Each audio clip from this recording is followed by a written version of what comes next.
29வது சங்கீதம் 4வது வசனம். கர்த்தருடைய சத்தம் வல்லமை உள்ளது, கர்த்தருடைய சத்தம் மகத்துவம் உள்ளது. கர்த்தர் சொல்லிட்டா சொன்னதுதான், அவ்வளவுதான். No other thought. ஆனா மத்தவங்களுக்கு, புறஜாதியாருக்கு, தேவனை அறியாதவர்களுக்கு என்ன ஒரு வித்தியாசம்னா, அவங்க பார்த்தாதான் நம்புவாங்க, அவங்க விசுவாசிக்க மாட்டாங்க. அவங்க எது கொண்டதுக்குமே அவங்க கண்ணுல பார்க்கணும். அவங்களுக்கும் நமக்கும் அதான் வித்தியாசம். அவங்க பார்த்தா நம்புவாங்க, நம்ம சொன்னாலே நம்புவோம். அவங்க கண்டால்தான். இப்போ உதாரணமா பார்வோனை பத்தி சொல்லும் பொழுது ஆண்டவர் வார்த்தை சொன்னாரு மோசே கிட்ட, யாத்ராகமத்தின் புத்தகம் 3ஆம் அதிகாரம் 19வது வசனம் வாசிங்க.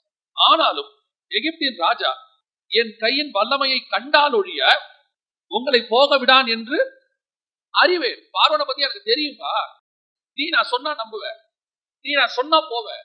ஆனா அவன் என் கையின் கிரியை கண்டாதான் விடுவான், பார்க்காம அவன் நம்பவே மாட்டான். சொன்ன மாதிரியே பாருங்க, பார்வோன்ட்ட போய் சொன்னா அவன் நம்பல, அவன் சொன்னா கேட்கல. எங்க தேவன் ஆராதிக்க போக சொன்னாரு, எங்க ஆண்டவர் போக சொன்னாரு, நம்பல. இன்னைக்கும் நமக்கும் புறஜாதியாருக்கும் அதான் வித்தியாசம். அந்த ரட்சிக்கப்பட்டு வர ஜனங்களுக்குள்ளேயே சில காரியங்கள் ஆண்டவர் ஏற்றுக்கொண்டு வரவங்க, ஒரு சிலர் கிரியை கண்டு வரவங்க இருக்கிறாங்க. நான் யாரையுமே குறைச்சு மதிப்பிடல. ஒரு சிலர் கிரியை கண்டு வருவாங்க, ஒரு சிலர் கர்த்தருடைய வார்த்தையை விசுவாசிச்சு வருவாங்க. அவங்க தேவனை 2 பேருமே அறியாதவங்க தான். ஆனா ஒரு சிலருக்கு ஏதாவது நடக்கணும், டெலிவரன்ஸ் நடந்திருக்கணும், ஹீலிங் நடந்திருக்கணும், அதை அவங்க பார்க்கணும். பார்த்த பிறகு கர்த்தர் அதையும் கனப்படுத்துறாரு, அதுக்கு தான் அதை வச்சிருக்காரு. ஹீலிங்லாம் அதுக்கு தான் வச்சிருக்கிறார் ஆண்டவர். அந்த கிரியை கண்ட பிறகு ஆண்டவர் கிட்ட வருவாங்க. அப்படி ஒரு கூட்டம் இருக்கு. ஒரு கூட்டம் ஒரு ட்ராக்ட படிச்சுட்டே வந்து, யாராவது காஸ்பல் சொன்னாங்கன்னா கேட்டுட்டு வந்துருவாங்க. இவங்க எந்த அற்புத அடையாளங்களை பார்த்துருக்கவே மாட்டாங்க. இவங்க கிட்ட இருந்த ஒண்ணே அவங்க சொன்னதை கேட்டது, விசுவாசிச்சாங்க. இப்படி ஒரு கூட்டமும் சர்ச்சுக்குள்ள இருக்கு. ஒரு சிலர் உங்ககிட்ட சாட்சி சொல்லும்போது சொல்லுவாங்க, நான் வந்து பெரிய பிரச்சனையில இருந்தேன், கர்த்தர் மாத்தி அமைச்சாரு, இப்படி ஒரு அற்புதம் நடந்துச்சு. அதுவும் கனப்படுத்த வேண்டியதுதான். ஆனால் அதை விட ஒரு மேலானது என்னன்னு கேட்டீங்கன்னு சொன்னா, விசுவாசிச்சு வரணும். அவங்ககிட்ட வேற ஒண்ணுமே இருக்காது, எந்த கிரியும் நடந்திருக்காது. அவன் இருதயத்துக்குள்ள ஒரு மாற்றம் வந்திருக்கும். கர்த்தர் பேசும்போது அவனுக்குள்ள ரட்சிப்பின் சந்தோஷம் வந்திருக்கும். அவன் அறியாமலேயே பாவ மன்னிப்பின் உணர்வு வந்து கர்த்தரை ஏற்றுக்கொண்டு வந்துடும். இது வந்து கொஞ்சம் மேலானது. ஏன் மேலானதுங்கிறதுனா, இந்த கரத்தின் கிரியை கண்டு வந்தவங்க ஆண்டவரே சொல்றாரு, நீயோ கண்டதுனால் விசுவாசிக்கிறாய், காணாமல் விசுவாசிக்கிறவன் பாக்கியவான். அப்போஸ்தலனை பார்த்து அந்த ஆண்டவர் அந்த வார்த்தையை சொல்றாரு, நீ என்னுடைய காயத்தை பார்த்ததுனால விசுவாசிக்கிற, ஆனா என்கிட்ட என்ன பார்க்காம ஒரு கூட்டம் வரும், அவர்கள் பாக்கியவான். நீங்களும் நடந்த அந்த கூட்டம். நாம எப்பவுமே கர்த்தருடைய வார்த்தையை நம்புறவங்களா இருக்கணும். எனக்கு இது நடந்தாதான், சிலர்லாம் சொல்லுவாங்க இப்படி நடந்தாதான், இது நடக்காவிட்டால் நான் நம்ப மாட்டேன். அடையாளத்தை கேட்டுக்கிட்டே இருப்பான். இது ஒரு தடவை கேட்டா நடந்துருச்சு, பரவாயில்ல. 2வது தடவை, 3வது தடவை, 4வது தடவை, சாவர வரைக்கும் அடையாளம் கேட்பான். ஆண்டவரே நான் இன்னைக்கு சாவனா இல்லையா என்பதை நீங்க முடிவு. ஏன் நான் போன் பண்ண உடனே ஆம்புலன்ஸ் வந்தா நீங்க என்ன காப்பாத்துங்க, நீங்க போன் பண்ண உடனே ஆம்புலன்ஸ் வரலனா நீங்க என்ன சாவ சொல்றீங்க, அப்படி வச்சுக்கலாமா? நிறைய பேர் அப்படி இருக்கான். உடனே அந்த அடையாளம், அதாவது ஆரம்பத்துல விசுவாசத்துல பலவீனமா இருக்கும் போது நாம் அப்படி கேட்டது நியாயம். ஆனால் எந்த ஒரு காரியத்திலையும் அப்படி கேட்காதபடிக்கு ஒரு காலகட்டத்தில் விசுவாசத்துல பலப்பட்டணும். கர்த்தருடைய சத்தத்தை கேட்கும் போதே நமக்குள்ள ஒரு உணர்வு வரணும். என்ன உணர்வு வரணும்? கர்த்தர் சொல்றாரு, அது நடக்கும். மோசேக்கும் பார்வோனுக்கும் என்ன வித்தியாசம்? மோசேவும் கரத்தின் கிரியை பார்க்கிறாரு, பார்வோனும் கரத்தின் கிரியை பார்க்கிறாரு. 2 பேரும் வராங்க. ஆனா மோசே சொன்ன ஒரு வார்த்தை இருக்கு, ஆண்டவரே நீர் என்ன போக சொல்றீரு, இந்த பார்வோன் இருக்கிறானே அவன் பார்த்தா நம்பிடுவான், கரெக்ட், எந்த மாற்றம் இல்ல. ஆனா நீங்க என்ன ஒருத்தங்கிட்ட போய் பேச சொல்ல போறீங்க பாருங்க, இன்னொருத்தன் இஸ்ரவேல் ஜனங்க, அவன் என்ன நம்ப மாட்டான். அவன் கேட்கிறான், அவர்களுக்கு நான் என்ன சொல்லுவேன்? பார்வோனுக்கு அற்புத அடையாளங்களை காட்டிடுவீங்க, நான் எப்பவும் என்னுடைய அளவுல சொல்றேன். இந்த அற்புத அடையாளம் எல்லாம் புறஜாதியா இருக்க, நீங்களும் நானும் விசுவாசிச்சு வர ஜனங்களாவே இருக்கு. அற்புத அடையாளம் நம்பி வர்றது தப்பு இல்லை. ஆனா நம்மளுடைய ஸ்பிரிச்சுவல் ஸ்டாண்டர்டை சொல்றேன். எதையாவது பார்த்தா தான் வருவேன், எதையாவது காட்டினா தான் வருவேன். இதெல்லாம் பழைய ஏற்பாட்டில் அப்படி நடக்க ஒரு சம்பவம். புதிய ஏற்பாட்டுல என்னை பொறுத்த வரைக்கும் விசுவாசிச்சு வர ஜனங்களுடைய ஸ்டாண்டர்டே, ஆவிக்குரிய குவாலிட்டியே வேற. இப்போ மோசே கேட்கிறாரு, பார்வோன் பார்த்தா நம்புவான் ஆண்டவரே, ஆனா இஸ்ரவேல் ஜனங்களுக்கு நான் என்ன சொல்றேன்?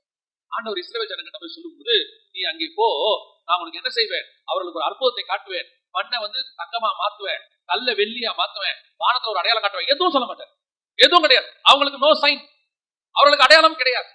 அப்ப அவங்க கிட்ட நான் என்ன சொல்லணும்? வாசிங்க, ஆண்டவர் சொல்ற வார்த்தை 15-16 வாசிங்க. அதே 3ஆம் அதிகாரம் 15-16. மேலும் தேவன் மோசையை நோக்கி, ஆபிரகாமின் தேவனும் ஈசாக்கின் தேவனும் யாக்கோபின் தேவனுமாயிருக்கிற உங்கள் பிதாக்களுடைய தேவனாகிய கர்த்தர் என்னை உங்களிடத்திற்கு அனுப்பினார் என்று நீ இஸ்ரவேல் புத்திரருக்கு சொல்வாயாக. என்றைக்கும் இதுவே என் நாமம், தலைமுறை தலைமுறை தோறும் இதுவே என் பெயர் பிரஸ்தாபம். நீங்க ஜனங்கிட்ட சொல்ல வேண்டியது என்ன தெரியுமா? ஆபிரகாமின் தேவனும் ஈசாக்கின் தேவனும் யாக்கோபின் தேவனுமானவர் என்னை உங்களிடத்தில் அனுப்பினார். நோ மோர் சைன், உங்களுக்கு அடையாளம் கிடையாது, உங்களுக்கு வார்த்தை. யார் அனுப்பினது? உங்கள் பிதாக்களின் தேவன் என்னை அனுப்பினார். இந்த வார்த்தையை நம்பு. அடுத்த வசனம் வாசிங்க பாப்போம். நீ போய் இஸ்ரவேலின் மூப்பரை கூப்பிட்டு அவர்களிடத்தில் ஆபிரகாம், ஈசாக்கு, யாக்கோபு என்பவர்களுடைய தேவனாய் இருக்கிற உங்கள் பிதாக்களின் தேவனாகிய கர்த்தர் எனக்கு தரிசனமாகி உங்களை நிச்சயமாய் சந்தித்து எகிப்தில் உங்களுக்கு செய்யப்பட்டதை கண்டேன் என்றும் நல்ல தெளிவா சொல்றாரு. உங்களுக்கு அடையாளமே கிடையாது. உங்களுக்கு அடையாளம் என்ன தெரியுமா? என் வார்த்தை தான் அடையாளம். இஸ்ரவேல் ஜனங்கிட்ட நீ சொல்ல வேண்டியது என்னவென்றால், ஆனால் பார்வோனோ என் கரத்தின் கிரியையை கண்டால் ஒழிய போக விடார். அவனுக்கு தேவை அடையாளம், அவனுக்கு தேவை அற்புதம், அவனுக்கு தேவை கர்த்தருடைய அடையாளங்கள் அல்லது வெளியரங்கமான கிரியை. உங்களுக்கும் எனக்கும் தேவை அடையாளங்கள் அல்ல, அற்புதங்கள் அல்ல. உங்களுக்கும் எனக்கும் தேவை விசுவாசம், கர்த்தருடைய வார்த்தை. அது எனக்கு இருந்தா போதும். இந்த விசுவாசத்தில் பலவீனம் உள்ளவர்களுக்கு தான் ஆண்டவர் இணைச்சிருக்கிறாரு, அற்புத அடையாளங்களை வச்சிருக்கிறார். அற்புத அடையாளங்கள் இல்லைன்னு சொல்லல, அதை நீங்க நம்பாதீங்கன்னு சொல்லல, நம்புங்க. ஆனால் அது ஒரு விதமான ஆவிக்குரிய ஸ்டாண்டர்ட். ஒரு இடத்துல தாண்டி வரணும், ஒரு இடத்துல தாண்டி நீங்க வந்துடணும். ஆண்டவர்கிட்ட எப்ப பார்த்தாலும் என்ன செஞ்சுட்டே இருக்க கூடாது, கேட்டுட்டே இருக்க கூடாது. ஆரம்பத்துல கேட்கலாம், ஒரு வேலை நம்ம வளர்கிற காலத்துல நான் நிறைய கேட்டது ஆரம்பத்துல. ஆனால் பல நேரங்களில் கர்த்தர் எனக்கு அடையாளங்கள் வழியாக பேசினதே கிடையாது. ஆரம்பத்துல இருந்து கர்த்தர் எனக்கு வசனத்தின் வழியாக பேசிக்கிட்டே இருப்பார், வசனத்தை சொல்லிக்கிட்டே இருப்பார், ஏதாவது ஒரு வசனம் கொடுப்பார். ஆனா கர்த்தர் எனக்கு எதுல வித்தியாசத்தை காட்டினார்னா, மத்த வசனத்தை படிக்கும் போதும் எனக்கு பதில் கொடுக்கிற வசனத்தை கொடுக்கும் போதும் ரெண்டுத்துக்கு நடுவில் ஆண்டவர் வெளிச்சத்தை உண்டாக்குவார், ரெண்டுத்துக்கு நடுவில் ஒரு சமாதானத்தை உண்டாக்குவார், ரெண்டுத்துக்கு நடுவில் ஒரு சந்தோஷத்தை உண்டாக்குவார். அந்த வசனத்தை, அந்த பதில் எனக்கு கிடைக்கும் போது என் இருதயத்துக்குள்ள ஒரு சந்தோஷம் வரும். சில பிரச்சனைகளோடு ஆண்டவர் சமூகத்துக்கு போகும்போது நாம என்ன எதிர்பார்ப்போம்? பொதுவா எப்படி எதிர்பார்ப்போம்? இவர் என்னுடைய நேசகுமாரன், நான் உன்னில் பிரியமா இருக்கிறேன், கவலைப்படாதே அப்படின்னு வந்து ஒரு கண்ணீரை துடைப்பாரு அப்படின்னு பாத்தீங்கன்னா அதெல்லாம் இருக்காது. பிரேயர்ல கர்த்தர் கொடுக்கிற ஒரு வார்த்தை இருக்கும், ஒரு வசனம் இருக்கும். அந்த வசனம் ஒரு பெரிய சமாதானத்தை கொண்டு, அதுதான் உங்களுக்கு எனக்கு ஹீலிங். 400 வருஷம் கழிச்சு இஸ்ரவேல் ஜனங்கிட்ட ஆண்டவர் சொல்றார், மோசேயை பார்த்து, நீ போய் சொல்ல உங்ககிட்ட என்ன சொல்லணும்? ஆண்டவரே, உங்கள் முற்பிதாக்களின் தேவன் சொன்னார்னு போய் சொல்லு. ஆபிரகாம், ஈசாக்கு, யாக்கோபு எங்களுடைய தேவன் சொன்னார்னு போய் சொல்லு. இவங்க 3 பேருடைய தேவன் சொன்னா அவன் நம்புவானா? இவங்க 3 பேருக்கும் தேவனா இருக்கிறவர்னு சொல்லிட்டா இந்த 3 பேருடைய பேருக்குள்ள என்ன இருக்கு? இவங்களுக்கு என்ன செஞ்சீங்க? நான் சொல்றது புரியுதா?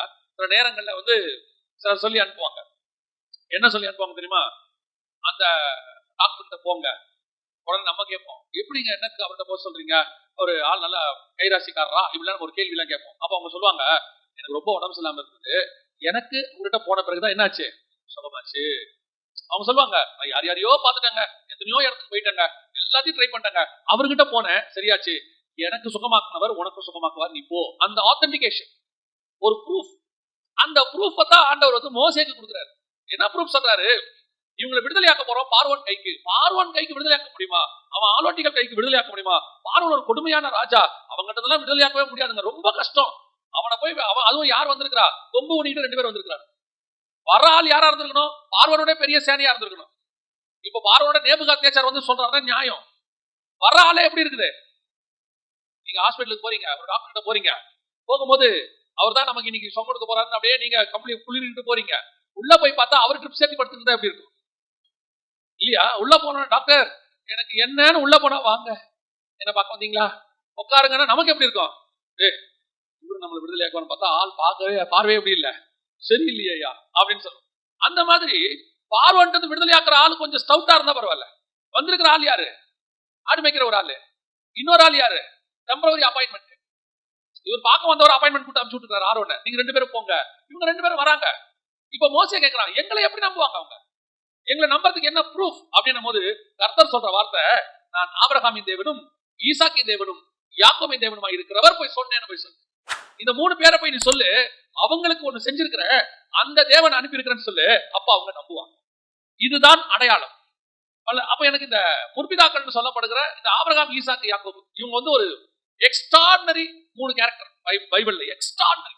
இவங்க 3 பேரையும் நீங்க படிக்கணும்னா காலங்கள் பத்தாது.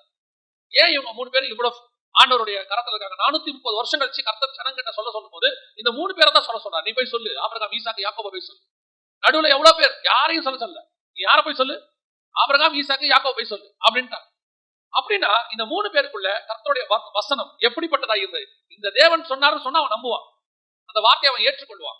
அப்படின்னா இந்த 3 பேருக்குள்ள என்ன மகத்துவம், என்ன விசேஷம்? நான் எனக்கு ஆண்டவர் இந்த வார்த்தையை தந்த போது எனக்குள்ள சொல்லப்பட்ட சில காரியங்கள் தான் இப்ப உங்களுக்கு நான் ஷேர் பண்ண போறேன். இந்த ஆபிரகாமுடைய சம்பவத்துல மிக முக்கியமாக முதல்ல நம்ம ஆபிரகாமை எடுத்துக்கொள்வோம். ஆபிரகாமு கிட்ட ஆண்டவர் 12ஆம் அதிகாரம் 1ஆம் வசனத்துல பேசுறாரு, ஆதியாகமத்துல பேசுறாரு. 12:1 சொல்லும் போது அவனை கூப்பிடுறாரு. கூப்பிட்டுட்டு நீ போ எல்லாம் சொல்றாரு, அத்தனை வார்த்தையும் சொல்றாரு. 4வது வசனம் 5வது வசனத்துல ஆபிரகாம் புறப்பட்டு கானானுக்கு வந்துட்டார். வந்த பிறகு 13ஆம் அதிகாரத்துல லோத்துவின் சம்பவம் நடக்குது. கானான்ல இருந்து லோத்து பிரிஞ்சு போயிட்டார். இப்போ 15வது அதிகாரத்துல மிக முக்கியமாக ஒரு சம்பவம் நடக்குது. அது என்ன நடக்குதுன்னு கேட்டீங்கன்னா, கர்த்தர் ஆபிரகாமை வெளியே அழைத்து 5வது வசனத்துல வெளியே அழைத்து, அண்ணாந்து பார், உன் சந்ததி வானத்து நட்சத்திரங்களை போல இருக்கும் அப்படின்னு சொன்னாரு. அடுத்த வசனம், அவன் அதை விசுவாசித்தான் அப்படின்னு இருக்கு. அவன் அதை விசுவாசித்தான் அப்படின்னு. இதுக்கு முன்னாடி வரைக்கும் அவன் விசுவாசித்தான்ங்கிற வார்த்தைக்கான ஒரு காரியத்தை சொல்லப்படுது. அவன் கேட்டு புறப்பட்டான், போனான் போனான் போனான், அவன் போயிட்டே இருந்தான், கீழ்படிச்சான், அதுல எந்த மாற்று கருத்தும் இல்லை. ஆனா எங்க விசுவாசம் வருது? ஒரு இடத்துல ஆண்டவர் கூப்பிட்டு சொல்றாரு, உன் சந்ததி வானத்து நட்சத்திரத்தை போல இருக்கும்னு சொல்றாரு. இப்போ நம்ம எல்லாருக்கும் தெரிஞ்சிருக்கிறபடி, தெரிஞ்ச ஒரு விஷயம் தான், தெரிந்திருக்கிறபடி ஆபிரகாமுக்கு வயசாகி போச்சு, சாராளுக்கு வயசாகி போச்சு, 75 வயசு ஆயிடுச்சு. சாராளுக்கு 65 வயசு ஆயிடுச்சு. ஏன்னா கணவனுக்கு புறப்படும் போதே அவங்களுக்கு 75 12:4:5 சொல்லுது. அப்போ ஒரு 75 வயது முதியவர், ஒரு 65 வயது முதிய பெண், இவங்க 2 பேரும் புறப்பட்டாங்க, போறாங்க. இப்ப கர்த்தர் சொன்னாரு, உன் சந்ததி வானத்து நட்சத்திரத்தை போல இருக்கும்னு சொல்லிட்டாரு. இப்போ ஆபிரகாமுக்கு அவன் நம்புறான், சரி ஆண்டவர் சொன்னா என்ன செய்யும், நடக்கும். ஆனா அவன் நம்ப முடியாத ஒரு இடம் ஒன்று வருகிறது. 18வது அதிகாரத்துல ஆதியாகமத்தின் புத்தகத்துல 10வது வசனம் வாசிங்க பாப்போம். அப்பொழுது அவர், ஒரு உற்பவ கால திட்டத்தில் நிச்சயமாய் உன்னிடத்திற்கு திரும்ப வருவேன், அப்பொழுது உன் மனைவியாகிய சாராளுக்கு ஒரு குமாரன் இருப்பான் என்றார்.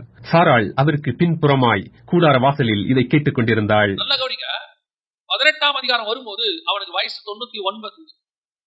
இப்ப ஆண்டவர் சொன்னார், 75ல சொன்னாரு, உன் சந்ததி வானத்து நட்சத்திரத்தை போல இருக்கும். அடுத்த 24 வருஷம் கழிச்சு சொன்னாரு, அடுத்த உற்பவ காலத்தில் இன்னும் ஒரு வருஷத்துல ஒரு குழந்தை உனக்கு இருக்கும், சாராளுக்கு இருக்கும் அப்படின்னு. வசனம் சொல்லுது, ஆபிரகாம் நகைத்தான். வசனம் சொல்லுது, சாராள் நகைத்தாள். 2 பேரும் சிரிக்கிறாங்க. ஏன் சிரிக்கிறாங்க? எங்களுக்கு குழந்தை பிறக்க வாய்ப்பே இல்ல, எங்களுக்கு அப்படி ஒரு காரியம் நடக்கிறதுக்கு வாய்ப்பே இல்லை. ஆனால் ஆண்டவர் சாராள் நகைத்தாள் தான் சொல்றாரு. 18-11 வாசிங்க. ஆபிரகாமும் சாராளும் வயது சென்று முதிர்ந்தவர்களாயிருந்தார்கள். ஸ்திரீகளுக்குள்ள வழிபாடு சாராளுக்கு நின்று போயிற்று. ஆகையால் சாராள் தன் உள்ளத்திலே நகைத்து, நான் கிழவியும் என் ஆண்டவன் முதிர்ந்த வயது உள்ளவருமான பின்பு எனக்கு இன்பம் உண்டாகுமோ என்றாள். நல்ல கவனி, தெளிவா இருக்கு. நகைத்து அப்படின்னா என்ன அர்த்தம்? அவங்க நம்பல. ஆனால் வசனம் தெளிவா சொல்லுது, அவன் விசுவாசத்திலே பலவீனமாய் இருக்கவில்லை. அவன் ஏறக்குறைய 100 வயதுள்ளவனாய் இருக்கும் போது தன் சரீரம் செத்து போனதையும் சாராளுடைய கர்ப்பம் செத்து போனதையும் எண்ணாதிருந்தான். அப்போ இப்ப 2 பேரும் செத்து போச்சு. இது வசனத்துல இருக்கு, தெளிவா இருக்கு. ஆனா வசனம் சொல்றது, அவன் அதை எண்ணாதிருந்தான். ஏன் எண்ணாதிருந்தான்? செத்து போன ஒரு சரீரம் அப்படின்னா என்ன, செல்ஸ் எல்லாம் செத்து போச்சு. செத்து போன சரீரத்துல இருந்து ஒரு உயிர் உண்டாகுமா? செத்து போன சரீரத்துல இருந்து ஒரு உயிர் உண்டாகுமா அப்படின்னு கேட்டா, இப்போ அடுத்த வசனம் சொல்லுது, அவன் விசுவாசத்தில் பலவீனமாய் இருக்க. அந்த வசனம் சொல்றது, அவன் விசுவாசத்தில் பலவீனமாய் இருக்கவில்லை. எந்த விசுவாசத்தில் பலவீனமாய் இருக்கவில்லை? எனக்கு குழந்தை பிறக்க சான்ஸே இல்ல, என் மனைவிக்கு குழந்தை பிறக்க சான்ஸே இல்ல. ஏன்னா 2 செத்து போச்சு. செத்து போச்சுன்னா என்னாச்சு? அடக்கம் பண்ண காலம், அவ்வளவுதான், பினிஷ்ட், ஓவர். ஆனால் எனக்கு ஒண்ணு தெரியும், என் சரீரத்துக்குள் உயிரை உண்டாக்கக்கூடியதான வல்லமை இல்லை, அவள் சரீரத்துக்கு உயிரை உண்டாக்கக்கூடிய வல்லமை இல்லை. ஆனால் கர்த்தருடைய வார்த்தைக்கு உயிரை உண்டாக்கக்கூடிய வல்லமை உண்டு. அவன் அதை விசுவாசித்தான். ஏன்னு சொன்னா அந்த வார்த்தைக்குள்ள ஜீவன் உண்டு. இப்ப பாருங்க, ஆண்டவர் 6வது நாள்ல எல்லாத்தையும் படைக்கிறார். எல்லாத்தையும் படைச்சு அவைகளுக்கு ஜீவன் உண்டாக்கினார். மனுஷனுக்கு ஜீவ சுவாசத்தை ஊதினார். இப்ப என்ன, ஆபிரகாமுக்கும் இந்த முதல் வாரம் ஆண்டவர் கிரியேட் பண்ணார்ல 7 நாள்ல, அதுக்கு இதுக்கு என்ன வித்தியாசம்? ஆண்டவர் ஒரு நாளில் ஒரு ஆதாமையும் ஒரு ஏவாளையும் உண்டாக்கி ஜீவன் உண்டாக்கினார். அன்னைக்கு ஒருத்தனை தான் படைச்சார், ஆதாம தான் படைச்சார். ஏவாளை அப்புறம் பிரிச்சு எடுத்தாரு, ஆதாமை படைத்தார். ஒரு நாள்ல ஒரு ஆதாமை அவர் ஜீவன் உண்டாக்கினார். இப்ப என்ன, அதே வார்த்தை தான், கர்த்தர் வார்த்தையில தான் உண்டாக்கினார். அதே வார்த்தை ஜீவன் வந்தது சுவாசத்தை ஊதுறதுனால. அதே கர்த்தர் ஒரு வருஷத்துல ஒரு உயிரை உண்டாக்க போறார். முடியுமா? முடியாது. ஒரு நாள்ல ஒரு ஆதாம ஒரு உயிரை உண்டாக்கின ஆண்டவரால ஒரு வருஷத்துல ஒரு உயிரை உண்டாக்க முடியுமா? முடியாதா? முடியும். ஆபிரகாம் அதை விசுவாசம். அவ்வளவுதான். ஒரு நாளில் அவருடைய வார்த்தைக்கு ஒரு உயிரை கொண்டு வருவதற்கு வல்லமை இருக்குமானால் ஒரு வருஷத்தில் ஒரு உயிரை கொண்டு வருவதற்கு கர்த்தருக்கு வல்லமை உண்டு. அவன் அதை விசுவாசித்தான். பல நேரங்கள்ல நாம நினைக்கிறது என்னன்னா, ஜீவன் இருந்தா அதை கர்த்தர் எது வேணா செய்வார். அது இருந்தா கர்த்தர் மல்டிப்ளை பண்ணுவார். ஒரு அப்பம் இருந்தா கர்த்தர் என்ன செய்வாரு? 5 அப்பம் 2 மீன் இருந்தா அதை கர்த்தர் மல்டிப்ளை பண்ணுவார். 7 அப்பம் சிறு மீன் இருந்தா மல்டிப்ளை பண்ணுவார். ஏதாவது ஒரு சோர்ஸ் வேணும் இல்லீங்களா? சோர்ஸ் இருந்தா கர்த்தர் செய்வார். இதான் நாம சொல்றது. கர்த்தர் சொல்றாரு, என்னுடைய வார்த்தைக்கு மல்டிப்ளை பண்றது மட்டும் இல்ல, சோர்ஸையே உண்டாக்குற வல்லமை உண்டு. இல்லாதவைகளை இருக்கிறதை போல அழைக்கிற தேவன். நீ இருந்தாதான் அது பெருசாகும் நம்புவேன். கர்த்தர் சொல்றாரு, நான் இல்லாததையே கொண்டு வருவேன். அதை நீ விசுவாசிக்கணும். அதுதான் ஜீவன் உண்டாக்குவது. இதுதான் ஆபிரகாமுக்கு கர்த்தர் கொடுத்த வாக்குத்தத்தம். இன்னைக்கு நம்ம நிறைய பேருக்கு இல்லாத ஒரு பிரச்சனை எது அப்படின்னு கேட்டீங்கன்னா, கர்த்தர் இல்லாதவைகள் இருந்து இருக்கிறத உண்டாக்குறத நம்ம நம்ப மாட்டோம். ஏன்னு சொன்னா இது ஒரு வகையான அவிசுவாசம். என்ன அவிசுவாசம்? ஏதோ ஒண்ணு இருக்கு, அதை கர்த்தர் எனக்கு என்ன பண்ணி கொடுப்பாரு? ஆசீர்வதிச்சு கொடுப்பாரு. அதை கர்த்தர் எனக்கு மல்டிப்ளை பண்ணி கொடுப்பாரு. அதை கர்த்தர் எனக்கு, இதுவும் ஒரு வகையில் கண்டு விசுவாசிக்கிறது. இது ஒரு வகையில் என்னது? கண்டு விசுவாசிக்கிறது, பார்த்து விசுவாசிக்கிறது. இப்ப நான் 5 அப்பத்தை பார்த்துட்டேன். இப்ப வந்து சீசர்கள் சொல்றாங்க எதுவுமே இல்லைங்க, இவங்களை அனுப்பி விட்டுங்க. ஏன்? கொடுக்கறதுக்கு ஒண்ணும் இல்ல. கர்த்தர் கேட்கிறாரு என்ன இருக்குன்னு கேட்கிறாரு. 5 அப்பம் 2 மீன் இருக்கு, அதை எடுத்துட்டு வா. இப்போ சீசர்களுக்கு ஒரு நம்பிக்கை வந்துருச்சு. 5 அப்பம் 2 மீன் இருந்தா கர்த்தர் என்ன பண்ணிடுவாரு? மல்டிப்ளை பண்ணி கொடுத்துருவாரு. ஒரு நாள் வருது 7 அப்பம் சிறு மீன்கள், கர்த்தர் என்ன பண்ணிடுவாரு? அதை சரி மல்டிப்ளை பண்ணி கொடுத்துருவாரு. ஆனா அப்பமே கிடைக்காத வனாந்தரத்துல என்ன பண்றது? அப்போ இருந்தாதான் மல்டிப்ளை பண்ணுவார். இது நம்ம அறிவுக்கு இருக்கு, ஏன்னா ஏற்கனவே நடந்திருக்கு, பார்த்திருக்கிறோம். இது விசுவாசம் இல்ல, நம்பிக்கை. விசுவாசம் என்ன தெரியுமா? இப்ப அப்பமே இல்லாத ஆண்டவர் நினைச்சா இந்த வனாந்தரத்துல அப்பத்தையே உண்டு பண்ணி கொடுக்க வல்லமை உள்ளவராக இருக்கிறார். இதை நீங்க விசுவாசிக்கணும். இதை எப்ப விசுவாசிப்பீங்க தெரியுமா? மறுநாள் காலை எழுந்திரிச்சு வெளியே போங்க, வனாந்தரத்துல மண்ணா வந்து விழுந்துருக்கு. மண்ணா மல்டிப்ளை ஆகல, மண்ணா ப்ரொடியூஸ் கிரியேட் ஆயிருக்கு, புதுசா வந்திருக்குது. முன்னாடி நாள் மண்ணா மொத்தம் உருகி போயிடும், வெயில் ஏற ஏற கிளீன் ஆயிரும் பாளையம். சாயங்காலத்துல பாத்தீங்கன்னா ஒண்ணும் இருக்காது, ஒண்ணு கூட கிடைக்காது. ஆனா மறுநாள் காலையில ஏச்சு பாத்தீங்கன்னா புது மண்ணா அங்க இருக்கும். மண்ணா மல்டிப்ளை ஆகல, புதுசா வந்திருக்குது. இதுதான் விசுவாசம். உனக்கு ஆண்டவர் செய்ய போற காரியம் ஏதோ ஒன்றிலிருந்து கொண்டு வருவார். நம்ம நிறைய பேர் நினைச்சிட்டு இருக்கோம், ஏதாவது ஒண்ணு இருந்தா பரவாயில்ல. நம்ம ஆண்டவருடைய ஸ்பெஷாலிட்டியே இருந்தாலும் கொண்டு வருவாரு, இல்லாம இருந்தாலும் கொண்டு வருவாரு. இருந்து கொண்டு வருவார்னு விசுவாசிக்கிறது பலவீனமான விசுவாசம், இல்லாத போது விசுவாசிக்கிறது பலமான விசுவாசம். அதனால வசனம் சொல்றது, அவன் விசுவாசத்தில் பலவீனமாய் இருக்கவில்லை. விசுவாசத்தில் பலவீனமாய் இருக்கவில்லை. வாழ்க்கையில எத்தனையோ காரியங்கள் இல்லாமல் போயிட்டு ஜீரோ. பல நேரத்துல கர்த்தர் ஜீரோ ஆகிறதுக்கு வெயிட் பண்ணுவாரு, கை எம்டி ஆகிறதுக்கு வெயிட் பண்ணுவாரு. அது எம்டி ஆனாதான் கர்த்தர் நிரப்புவாரு. நீங்க என்ன சொல்வீங்கன்னா, எம்டி ஆகிறதுக்கு முன்னாடி கர்த்தர் ஒன்னே ஒண்ணு இருக்கு, இப்ப கர்த்தரை ஆசீர்வதிச்சிருவாரு, கடைசியா இருக்கு, இனியோட ஃபீஸ் கட்டுறதுக்கு கடைசி நாள், இன்னைக்கு கர்த்தரை ஆசீர்வதிச்சிருவாரு அப்படின்னு சொல்வீங்க. கர்த்தர் சொல்வாரு, இன்னையோட முடிஞ்சு, இது வரைக்கும் உனக்கு விசுவாசம் இருந்திருக்கு, எப்போ இன்னை வரைக்கும் கர்த்தர் தருவாருன்ற விசுவாசம். அந்த டேட் தாண்டும் போது இதுக்கு மேல பிரயோஜனம், இதுக்கு மேல பிரயோஜனம் இல்ல, இனி கர்த்தர் கொடுத்தாலும் பிரயோஜனம் இல்ல. அங்க போனா கர்த்தர் ஒரு அற்புதம் செஞ்சிருக்கும், அங்க போனா ஒரு அற்புதம் நடந்திருக்கும், ஏதோ ஒண்ணு நடந்திருக்கும். ஃபீஸ் கட்டுறத ஒண்ணு நமக்காக அவன் எக்ஸ்டெண்ட் பண்ணி விட்டுருப்பான், இல்ல நம்ம ஃபீஸை வேற எவனாவது கட்டியிருப்பான், இல்ல நம்ம போகும்போது ஒரு பிரச்சனையும் இல்லாம ஃபீஸ் அவங்க வாங்கிப்பாங்க. ஏதோ ஒண்ணு கர்த்தர் செய்வார். இல்லாத உங்க விசுவாசத்தை கர்த்தர் மாத்தி அமைப்பார். ஏன்னா நீ ஒரு தடவை பார்த்துட்டீங்க பாருங்க, அதுக்கப்புறம் திருப்பி அதே மாதிரி கர்த்தர் என்ன செய்ய மாட்டாரு? செய்ய மாட்டாரு. அப்ப உனக்கு விசுவாசம் வராது, நம்பிக்கை வந்துடும். கண்மலையே ஒரு தடவை அடிச்சாச்சு, அடிச்சா என்ன வரும்? தண்ணி வரும். இப்ப அடுத்த நாள் கர்த்தர் சொல்றாரு, கண்மலையை பார்த்து பேசு. இப்ப இவருக்கு பேசினா எப்படி? பேச மாட்டுருவோம். ஏன்? அடிச்சா தண்ணி வரும்னு எனக்கு தெரியுமே. அடிச்சா தண்ணி வரும் என்பது நம்பிக்கை. முதல் தடவை அடிச்சா தண்ணி வந்துச்சு பாருங்க, அதுக்கு பேர் தான் விசுவாசம். கண்மலையை அடிச்சா எப்படிங்க தண்ணி வரும்? கண்மலையை போர் போட்டா தான் தண்ணி வரும். மலைக்குள்ள ஏதாவது போரை போட்டு தண்ணியில எடுக்கணும், அடிச்சா எப்படி வரும்? ஆண்டவர் சார் நீ அடிய. இப்ப அவன் விசுவாசத்தோட போய் அடிக்கிறான், அடிச்சா தண்ணி வந்துருச்சு. இப்ப செகண்ட் டைம் அடின்னு சொன்னா அதுக்கு பேர் விசுவாசம் இல்ல, செகண்ட் டைம் அதையே சொன்னா அதுக்கு பேர் நம்பிக்கை. இப்ப ஆண்டவர் வேற ஒண்ணு செய்யறாரு, நீ போய் பாரு, பார்த்துட்டு பேசு. என்ன சொல்ல? தண்ணி கொடுக்க சொல்லு. அடிச்சாலாவது லாஜிக் இருக்கு. ஏன்? கொஞ்சம் வேகமா அடிச்சோம்னா கொச்சாடு விரிசல் விடும், அதுல இருந்து என்ன வரும்? தண்ணி வரதுக்கு வாய்ப்பு இருக்கு, ஊத்தி கிளம்புறதுக்கு வாய்ப்பு இருக்கு. பேசினா எப்படி வரும்? விசுவாசம். விசுவாசம் அவிசுவாசம் வந்துருச்சு. ஆண்டவர் ஒரு தடவை செஞ்சதை இன்னொரு தடவை செய்வாருன்னு எதிர்பார்க்காதீங்க. நமக்கு ஒரு தடவை நடந்துருச்சுன்னா அடுத்த நம்பிக்கை யார் மேல வந்துடும்? ஆமா, எலியாவுக்கு காக்கா வந்த உடனே அடுத்த நாள் எலியா என்ன பண்ணிருப்பாரு? அவ்வளவுதான், கர்த்தரை நோக்கி கர்த்தருக்கு முன்பாக நிக்கிற எலியா காக்கா முக்கிறாங்க என்று எலியா ஆயிருவாரு. 7 மணிக்கெல்லாம் காக்கா வரணுமே, இன்னும் வரக்கணுமே, காக்கா என்ன ஆச்சு அப்படின்னு சொல்லிட்டு காக்கா வந்தோடனே நாளைக்கு எத்தனை மணிக்கு வருவீங்க நீங்க? 7:30 அப்படின்னு நம்ம, இது இயல்பு, மனித இயல்பு. நமக்கு ஒரு உதவி செய்தால் தொடர்ந்து செய்ய ஆரம்பித்தால் நாம் காக்காவை பார்க்க தொடங்கி விடுவோம். கர்த்தர் சொல்றாரு, நேத்து காக்கா வந்துச்சா, இன்னைக்கு காக்கா வராது. என்னாச்சு? கேரி தாட்டக்கார தண்ணி வத்தி போயிடும், இன்னைக்கு வேற ஆளு சாரி பார்த்துட்டு போ, அங்க போயிரு, அங்க போய் நல்லா இருக்குது, ஓ பரவாயில்ல 3 வருஷம் சூப்பரா இருக்கு, இங்கே தங்கிடலாமா? இல்ல இல்ல உன்ன கொல்ல போறாங்க, நீச்சு வனாந்தரத்துக்கு போயிரு. சரி, அங்க போனா தூதன் சாப்பாடு கொடுக்கலாம், இது அதை விட பெட்டரா இருக்குது. எது? அங்கேயாவது மாவு பிசைஞ்சு எல்லாம் செய்யணும், இங்க அப்படி எல்லாம் ரெடியான அடை வந்துருச்சு, தண்ணி வந்துருச்சு, இனிமேட்டு தூதன் கூட கொடுத்துருவா, நீங்க டெய்லி வருவீங்க, நீ ஏன் ஓடு, ஒரு நாள் தான் சாப்பாடு, அடுத்து கிளம்பு ரெடி ஓடு. அப்ப நான் என்ன பண்றது? நீ ஓடு, அங்க வேற ஏதாவது இருக்கும் போ. இதுக்கு பேர் தான் விசுவாசம். ஒவ்வொரு நாளும் ஒவ்வொரு வழியில கர்த்தர் உன்னை சந்திப்பார். அப்ப உனக்கு தெரியணும், போன முறை நடந்தது இந்த முறை நடக்கும் என்றால் அதுக்கு பேர் நம்பிக்கை. போன முறையை விட இன்னும் வித்தியாசமா, இன்னும் மகிமையா, இன்னும் உயர்வாய் கர்த்தர் வேறொரு விதத்தில் இன்னைக்கு என்னை சந்திப்பார். அதுதான் விசுவாசம்.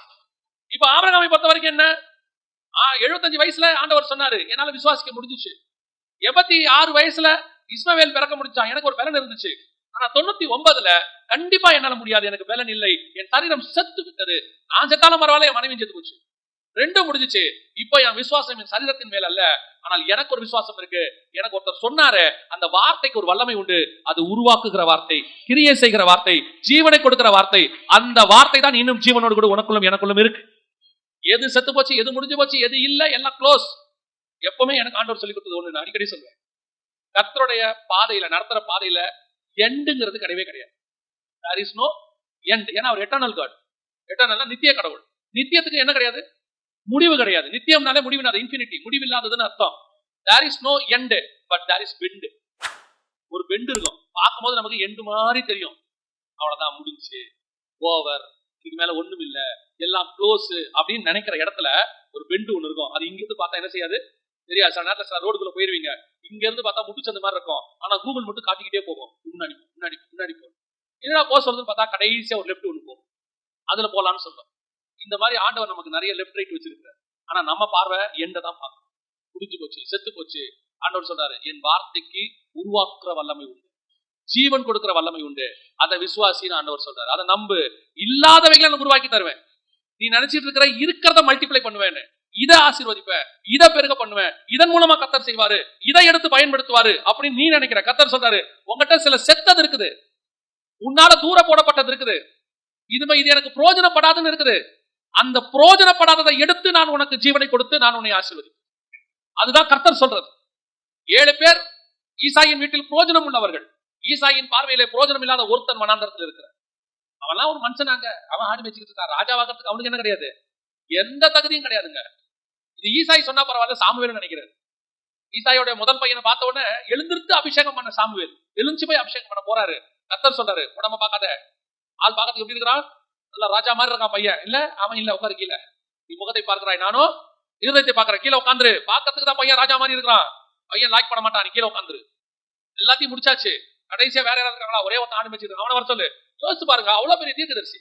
ஒரு டிஃபால்ட்டா தெரிய வேண்டிய ஒரு விஷயம். 8 பசங்க, 7 பேர் கர்த்தர் ராஜா இல்லைன்ட்டாரு. அப்போ கடைசியா யாரா தான் இருக்கணும், 8வது பையன் தானே இருக்கணும். அவ்வளவுதானே விஷயம். 3 மூடி போட்டிருக்கான், இதுல எது உள்ள காசு இருக்குதுன்னு கேட்கறான். 2 மூடியை திறந்தாச்சு, காசு இல்ல. அப்ப 3வது மூடியில் என்ன இருக்கணும், காசு இருக்கணும். ஆப்வியஸ்லி இது நமக்கு தெரியும், சாதாரண விஷயம்.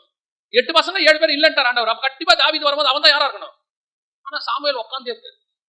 அவன் வரத பாக்குறாரு, பையன் நல்ல சௌப்பா இருக்கான், அழகா இருக்கான், சாமிங்கா இருக்கான். ஆனா ராஜா இவனா சின்ன பையலா இருக்காரு, பார்க்க நல்ல குழந்தை மாதிரி, அமுல் பேபி மாதிரி இருக்காரு. இவனையா இருக்கும் நினைக்கிறேன் அப்படின்னு யோசிக்கும் போது கர்த்தர் சொல்றாரு, எழுந்து அபிஷேகம்.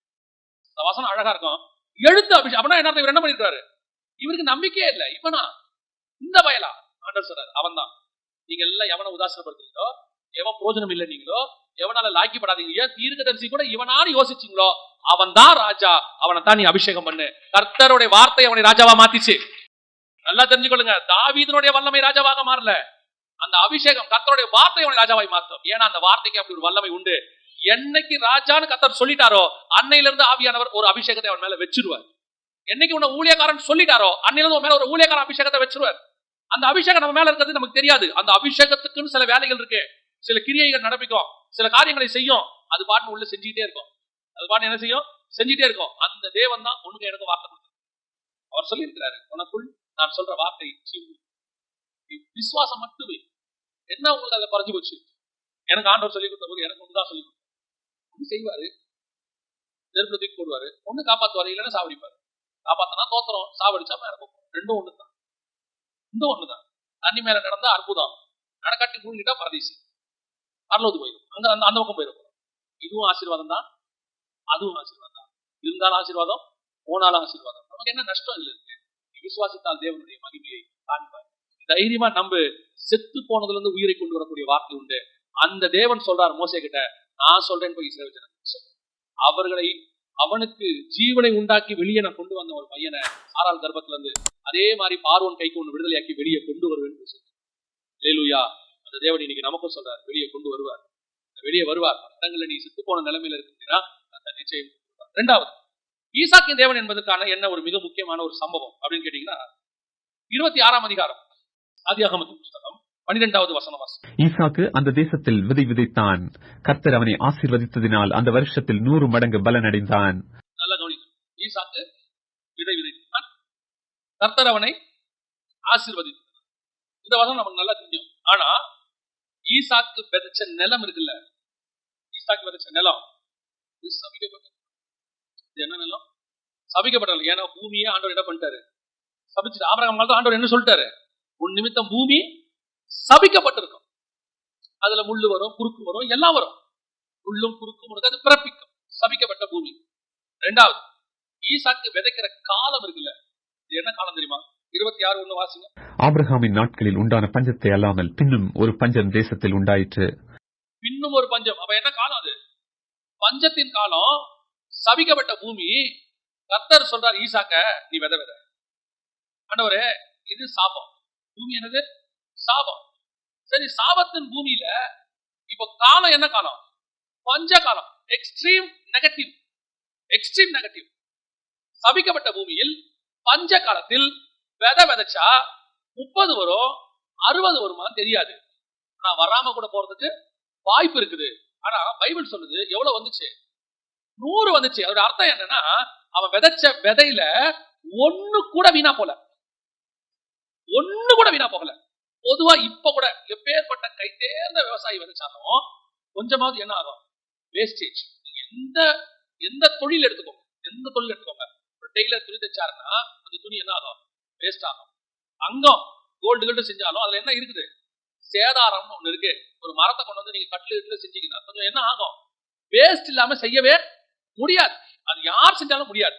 ஆனால் வசனம் சொல்லுது, கர்த்தருடைய ஆசீர்வாதத்தால் அந்த வருஷத்தில் 100 மடங்கு பலன். அதோட அர்த்தம் என்னன்னா, அவன் விதைச்ச விதையில ஒண்ணு கூட வீணா போல. Not even a single one. ஒண்ணு கூட வீணா போல. அப்படின்னா என்ன அர்த்தம்? இவன் விதைச்ச விதைக்கும் சரி, இவன் விதைச்ச நிலத்துக்கும் சரி, இவன் விதைச்ச காலத்துக்கும் சரி, இவனுக்கு கிடைச்ச பலனுக்கும் அதுக்கும் சம்பந்தமே கிடையாது. இவனுக்கு கிடைச்ச பலன் 100 மடங்கு.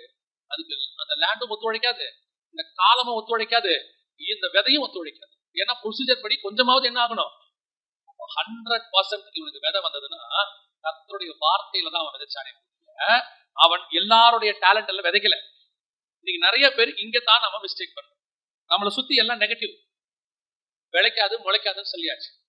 ஆண்டவர் நம்ம முடிவெடுக்கிறோம், இந்த இடம் வேண்டாம், வேற இடம். இந்த மினிஸ்ட்ரி வேண்டாம், வேற மினிஸ்ட்ரி. இந்த இடத்துல செய்ய வேண்டாம், வேற இடத்துல போய் செய்யும். இந்த பிசினஸ் வேண்டாம்.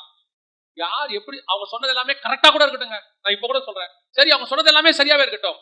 என்ன விதைக்க சொல்லுற ஒருத்தர் இருக்கிறாரு, அவர் இதை எல்லாத்தையும் மாத்தி எதிரா சக்சஸ் கொடுக்கிற ஆண்டவர் அவரு.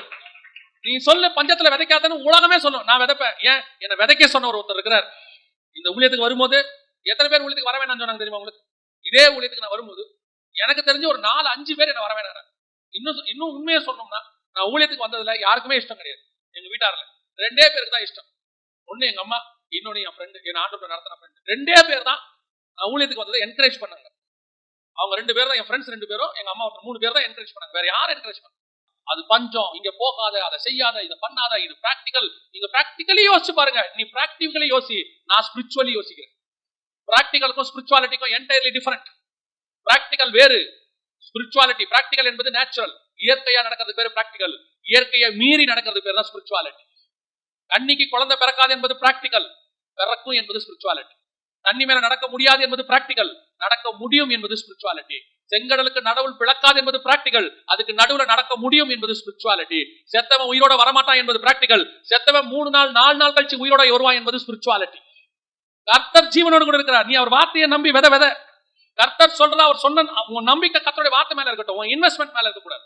இன்வெஸ்ட் பண்ணு, ஆனா உன்னோட இன்வெஸ்ட்மெண்ட் நம்பிக்கை கர்த்தர் மேல இருக்கணும். எதை செஞ்சாலும் நீ இன்வெஸ்ட் பண்ணி பாரு, 1% நஷ்டம் இல்லாமல் கர்த்தர் திருப்பி தருவார். 100% கர்த்தர் திருப்பி தருவார். ஏன்? உன் நம்பிக்கை அவர் மேல இருக்கணும். இன்னைக்கு உலகத்தில் இருக்கிற அத்தனை பேரும் தேவனை நம்பினவர்கள் எதனால் ஆசீர்வதிக்கப்பட்டார்? அவங்க டேலண்ட நம்ம எத்தனை பேர் காணாம போயிட்டான்? யோசிச்சு பாருங்க. டேலண்ட நம்ம எத்தனை மியூசிஷியன்ஸ், டேலண்ட நம்ம எத்தனை பேருடைய பாடல்கள், எத்தனை பேருடைய மியூசிக் காணாம போயிருச்சு. எத்தனை ராஜாக்கள் ராஜகுமாரதிகள் காணாம போயிட்டாங்க. ஆனால் கர்த்தரை நம்பி பாடினவங்க, கர்த்தருக்காக பாடினவங்க பாட்டு இன்னைக்கும் ஜீவனோடு கூட சபைகளிலே பாடப்பட்டு கொண்டே இருக்கிறது. 50 வருஷம் 70 வருஷம் கழிச்சு பணத்துக்காக பாடுறவங்க பாட்டு காணாம போயிடும், புகழுக்காக பாடுறவங்க பாட்டு காணாம போயிடும். கர்த்தர் மேல நம்பிக்கை வச்சு பாடுறோம் பாத்தீங்கன்னா, அந்த பாட்டு தலைமுறையாய் நிற்கும். ஊழியமா அப்படித்தான். நீ உன்னுடைய ஊழியத்தை ஒன்ன நம்பி, உன் டேலண்ட நம்பி, உங்ககிட்ட இருக்கக்கூடியதான ஏதோ ஒண்ணு நம்பி நீ நடத்தினா அந்த ஊழியம் உன்னோடு கூட முடிஞ்சு போயிடும். கர்த்தர் மேல நம்பி நடத்தினீங்கன்னா அந்த ஊழியம் தலைமுறை தலைமுறையா நடக்கும். அடுத்த தலைமுறைக்கு உனக்கு ஆள் இல்லைனாலும் கர்த்தர் அதை தொடர்ந்து நடத்துவார். நிறைய பேர் இன்னைக்கு நம்பிக்கை கர்த்தருடைய வார்த்தையின் மேல இல்ல. ஈசாக்கு கிட்ட ஏன் ஆண்டவர் சொன்னார்? ஈசாக்கு பஞ்ச காலத்தில் இருந்தான், ஈசாக்கு விதவதிக்க முடியாத சூழ்நிலை இருந்தான், சபிக்கப்பட்ட இடத்துல இருந்தான். அதுல நான் ஜீவனை உண்டாக்கி அவனை ஆசீர்வதிச்சேன். அந்த ஆண்டவர் சொல்றேன்னு மோசே கிட்ட சொன்னார். அந்த ஆண்டவர் சொல்றேன்னு போய் சொல்லு, இந்த அடிமைத்தனத்தில் இருக்கிற இஸ்ரவேல் ஜனங்கள் எகிப்தரை பார்க்கிலும் ஆசீர்வாதமாய் வெளியே வருவாங்கன்னு போய் சொல்லுங்க. வசனம் சொல்லுது, வெளியே வரும்போது இஸ்ரவேலர்கள் எகிப்தர்கள் என்ன பண்ணாங்களா? கொள்ளையிட்டார்கள். எப்படிப்பட்ட கொள்ளையிட்டார்கள் தெரியுமா? ஆசாரிப்பு கூடாரத்தை கற்ற அளவுக்கு கொள்ளையிட்டார்கள். ஒவ்வொரு கூடாரமும் நிரம்பி இருந்துச்சு. ஏன்? அடிமைத்தனத்துல இவ்வளவு ஆசீர்வாதம் வருமா? பார்வோன் செங்கலே கொடுக்க மாட்டேன்னு சொன்னவன் ஒரு நாள் ராத்திரியில சொல்றான், என்னென்ன வேணுமோ எல்லாத்தையும் எடுத்துக்கிட்டு போ. கொடுக்க மாட்டேன்னு எவன் சொன்னானோ அவன் வாயாலேயே குடுன்னு கர்த்தர் சொல்ல வைப்பார். எவன் உயர்வுக்கு தடையா இருக்கிறானோ அவன் வாயாலேயே கர்த்தர் உயர்வை கட்டளை இடுவார். யார் உனக்கு சைன் பண்ண முடியாம உனக்கு வர வேண்டியதை தடை பண்றானோ அவன் கையாலேயே கர்த்தர் சைன் போட வைப்பார். அது கர்த்தரால் முடியும். ஒரு நாள் பார்வோன் சொன்னான், இவனுக்கு எல்லாம் செங்கல் கூட கொடுக்காத, வைக்கோல் கூட கொடுக்காத, போய் வைக்கோல் எடுத்து செங்கல் இவனே செங்கல் செய்ய சொல்லு. அப்படியா சொல்ற பார்வோன்? நல்லா யோசிச்சு சொல்லு. என் ஜனங்களை பார்த்து அப்படியா சொல்றேன்? ஆமா, ரைட், ஓகே. சில நேரத்தில் கொஞ்சம் கடினமாய் நடத்துக்கிற மேல் அதிகாரி, கொஞ்சம் கடினமாய் நடத்தக்கூடிய மேல உட்கார்ந்து இருக்கிறவங்க சக ஆட்கள், இவங்க எல்லாம் உன்னை கடினமா நடத்தி உனக்கு எல்லாம் முடிஞ்சிருச்சு, அவ்வளவுதான், இதுக்கு மேல இந்த ஆட்டு அவ்வளவுதாங்க. சிலர்லாம் சொல்லுவாங்க, யாரு மேல உட்காந்துட்டு உயிரை வாங்குறாங்க, வாங்கட்டும், அவன் உயிரை வாங்கதான் முடியும், ஆனா உயிரை கர்த்தர் கொடுக்க மாட்டார். அவங்க நேரத்தில் ஆண்டவர் சொல்லி கொடுத்துருக்காரு, விசுவாசிகள் ஊழியக்காரர்கள் ஆவிக்குரிய பிள்ளைகள் இருக்குல்ல, செத்து செத்து பிழைக்கும், சாகாது. இது கண்டிப்பா என்ன செய்யும்? செத்து செத்து பிழைக்கும். அதான் ஊழியம். அது வந்து போராட்டத்துக்கு மத்தியில போயிட்டு போயிட்டு வரும், ஆனா கர்த்தர் சாக விட மாட்டார். ஆனா அந்த உயிரை வாங்குறான்ல, அவங்க தான் விரோதமா எழுப்புறவங்க, கொடுக்க மாட்டேங்கிறவன், சொத்தை எடுத்துட்டு போனவன், உன்னை ஏமாத்தினவன், அத்தனை பேரையும் அவங்க கையாலேயே திருப்பி கொடுக்க வைப்பாரு. நீ பொறுமையா இருந்தா போதும். அந்த தேவன் தான் சொல்லி அனுப்புறாரு மோசே கிட்ட, நீ போய் சொல்லு, நான் அவர்களுக்கு கடைசி யாக்கோபு போனா ஆசீர்வாதத்தை வாங்கிட்டு வந்துட்டா, வந்த பிறகு பார்த்தா இதே அம்மா சொல்லுது, பேசாம கிளம்பி நீ சீரியால எங்க அண்ணன் வீட்டுக்கு போயிரு. ஏன்? உங்க அண்ணன் கொல்ல தேடுறான், நான் சும்மா தானே இருந்தேன், நீ தானே போய் ஆசீர்வாதத்தை வாங்கிட்டு வான்னு. இப்ப நைட்டோட நைட்டா கிளம்ப சொல்ற, நைட்டோட நைட்டா போ, இந்த துணிமணி அதெல்லாம் எடுக்காத, கோலும் கையுமா போ, அடுத்த அரை மணி நேரத்துல என்ன நடக்கும் தெரியுது, இது நமக்கு தேவையா அப்படின்னு நீங்க யாக்கோபு.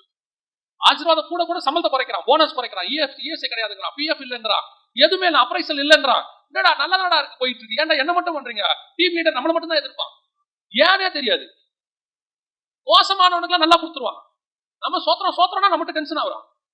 லாபன் முகத்தை பாக்குறான் யாக்கோபு, ஏன்னா இருந்தாலும் இவ்வளவு டென்ஷனா இருக்கான். இன்னைக்கு ஒய்ஃபை கூப்பிட்டு சொல்றான், அவன் எனக்கு ரொம்ப டென்ஷனா இருக்கான், அவன் ஓடி போவான் ஊரு விட்டு, அவன் நிலைமையை பார்க்க. அதனால 20 வருஷம் வேலை செஞ்சதுக்கு மாமனார் வீட்டுல இருந்து நிறைய பையன் இந்த விவரம் தெரியாம மாமியார் வீட்டுல உட்காந்துருக்கான். நீயா புறப்பட்டு வந்துட்டா நல்லது, இல்லைன்னா நைட்டோட நைட்டா கிளம்புற காலம் ஒண்ணு வரும். நைட்டோட நைட்டா கிளம்பிட்டா பாரு, ஏன்னா அங்க பயம், லாபான பார்த்தா பயம். எனக்கு அங்க இருந்து வரான், வந்தா ஏசாவை பார்த்து அவன் லைஃப் ஃபுல்லா பயந்தாங்க. ஏசா கிட்ட வந்து பிரச்சனை சால்வ் ஆச்சுன்னு வந்தா சிமியோனு லேவியும் போய் ஒரு ஊரையை க்ளோஸ் பண்ணிட்டு வந்துட்டான். வந்துடுறான், அவன் திருப்பி வந்து அடிச்சா நான் ஏமாத்துறோம், ஏன்டா இப்படி பண்ணி, அதுக்கு பயம். திருப்பி அதுக்கப்புறம் பென்யமீன் காணாம போயிட்டான். அவன் சொன்னான், நரைமயிரை துக்கத்தோடு பாதாளத்தில் இறங்க. யோசேப்பு காணாம போயிட்டான். இப்படி அவன் லைஃப் ஃபுல்லா பிரச்சனை பிரச்சனை பிரச்சனை பிரச்சனை. யாக்கோபு மாதிரி லைஃப்ல பிரச்சனையை சந்திச்சவன் இருக்கவே முடியாதுங்க. ஒரு இடத்துல கூட ஆபிரகாம் போய் அழகா உட்காந்துட்டார், கூடாரத்துல போய் மம்ரே சமபூமியில சாய்வா உட்காந்துட்டார், பீஸ்ஃபுல்லா உட்காந்துட்டார். யாக்கோபை பொறுத்த பாத்தீங்கன்னா அவன் லைஃப்ல நான் வந்து ஒரு சிலரை தான் அப்படி பார்த்திருக்கிறேன். நம்ம கண்ணுக்கு முன்னாடி சில அம்மாக்கள், சில தகப்பன்கள் வேலை செய்யறத, அந்த அவங்களாம் ஒரு 20 வயசு 18 வயசுல வேலை செய்வாங்க பாருங்க, 60-70 வயசு வரைக்கும் என்ன செய்வாங்க, உழைச்சிக்கிட்டே இருப்பாங்க. ஏன் தான் தெரியாது பாவம். அவன் அது அவங்க ஈஸியா சொல்லிட்டு போயிடுவாங்க ஒரே வார்த்தையில, அவன் தலையெழுத்துருவாங்க. அப்படிலாம் கிடையாது, பாவம். வீட்டு வேலைக்கு போனா 15 வருஷம் 20 வருஷம் 2 வீடு 3 வீடு வேலை செஞ்சு பிள்ளைங்க எல்லாம் காப்பாத்தி, சரி பிள்ளைங்க வளர்ந்துட்டாங்க படிக்க வச்சுட்டோம், இனிமேட்டு இந்த வேலையெல்லாம் விட்டுட்டு கொஞ்சம் நிம்மதியா உட்காரலாம் அந்த அம்மா நினைக்கும். மருமக வந்து அவ வீட்டு வேலையை பார்க்க சொல்லும் நினைக்கும். ஏன் என் தலையில இப்படி போட்டிருக்கீங்க, ஏன் என் நிலைமை இப்படி. சிலர்லாம் அவன் லைஃப்ல கஷ்டப்பட்டுக்கிட்டே இருக்கணும்னு இருக்கும். ஒரு சிலர்லாம் ஒரு 10 வருஷம் வேலை செய்வான், அதுக்கப்புறம் நிம்மதியா உட்காந்துருவான். 20 வருஷம் வேலை செய்வான், உட்காந்து. ஏன் ஒரு சிலர் 58-60 வயசுல நிம்மதியா உட்காந்துடுறாங்க, ரிட்டையர் ஆகி ஒரு வீடை கட்டி ஒரு பேங்க்ல ஒரு பிஎஃப் போட்டு வட்டியை வாங்கிட்டு உட்காந்துறாங்க. ஒரு சிலர் சாகுற வரைக்கும் கஷ்டம் கஷ்டம் கஷ்டம். அவன் சொல்லி மாடாது, சும்மா ஈஸியா நம்ம பாக்குறவங்க சொல்லிடலாம், அவர் பாவங்க வாழ்நாள்லாம் கஷ்டப்படுறாரு. வாழ்நாள்னா என்ன, 40 வருஷம் 50 வருஷம் 365 நாள் ஒரு வருஷத்துக்கு அவ்வளவு கஷ்டம் பட்டுக்கிட்டே இருப்பாங்க. யாக்கோபை பார்க்கும்போது அவங்களுக்கு தெரியும், வாலிப பிராயத்துல ஓட ஆரம்பிச்சவன் புதுமை வரைக்கும் ஓடுறான் எகிப்துக்கு. இங்கேயும் அங்கேயும் அலைஞ்சுட்டே இருக்கான், நிம்மதியா கிடையாது. ஆனா இத்தனைக்கு நடுவுல அவனை வாழ வச்சது எது தெரியும்? ஒவ்வொரு இடத்திலும் நம்மளுடைய வசனத்து மேல நம்பிக்கை. இப்ப பாருங்க, லாபானுக்கு பயந்து ஓடுறான், ஏசாவுக்கு பயந்து ஓடுறான். இந்த ராத்திரியில கர்த்தர் சொல்றாரு, நான் இங்க மீண்டும் திரும்பி வரேன்.